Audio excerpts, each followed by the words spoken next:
Hey everybody, and welcome back to Pierce Gaming News. Hope your guys' day's going pretty good. It's Monday, because Mondays are the best day of the week.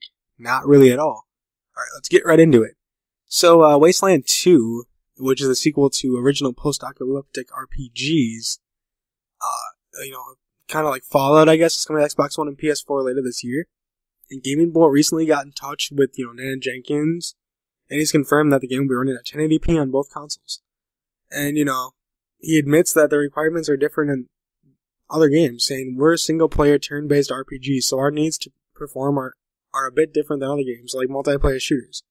We're looking to strike the right balance in performance and looks for our style of game. We're currently running at 1080p and don't foresee any issues as the development progresses.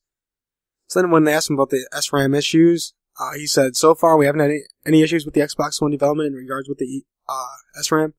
Or anything else for that matter. So there you have it, Pretty much, Wasteland 2 isn't having any problems running the game at 1080p. And I don't see how they would anyways, because, these consoles are able to do 1080p. It all depends what kind of game it is and what developer is developing the game, So good for Wasteland 2. Alright, so Call of Duty Advanced Warfare purchasable supply drops coming to the PS4 tomorrow. And it's coming out, April 7th.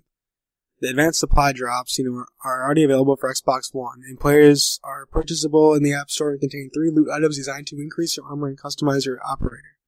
Each item can also be redeemed for XP. So each supply drop will cost $1.99, or you can buy a bundle for, $6. And if you purchase the bundle of 5 for $10, you're awarded a bonus drop, 18 items in all. And if you feel like spending even more, you can pay, $20 for a bundle of 10 drops, which include 3 bonus drops, or $40 for a bundle of 20 drops, which includes 8 bonus drops. I don't know, I've never played Call of Duty Advanced Warfare, but that seems like a waste of money to me, just because I don't like Call of Duty, and, I feel like I would never use that.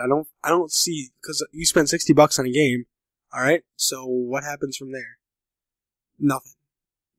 $60 is like nothing anymore, so to buy in-game items like that, it's kind of a waste to me. Like, MLB, they don't force it on you, or Madden even for that matter. They don't force you to buy, VC or whatever, like 2K does.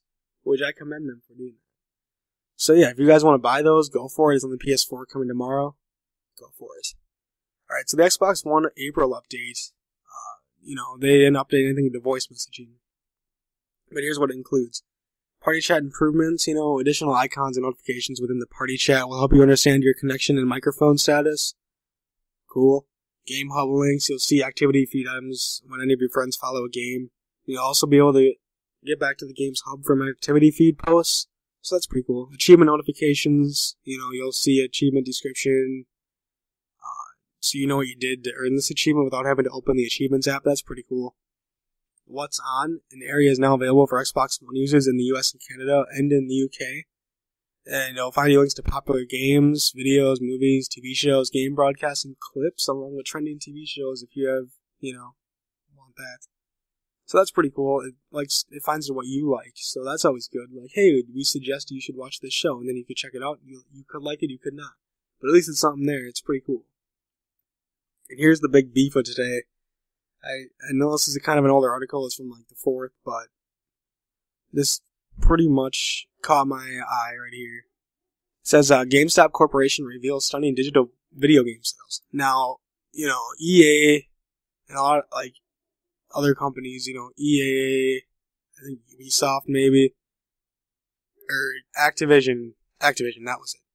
So, Bobby Kotick, he's a record high, he said there's record high margin digital revenues, and long story short, physical is blowing away digital. It's 88% physical and 12% digital. I'm not going to read the whole thing what he said, but here's my take on it. Alright.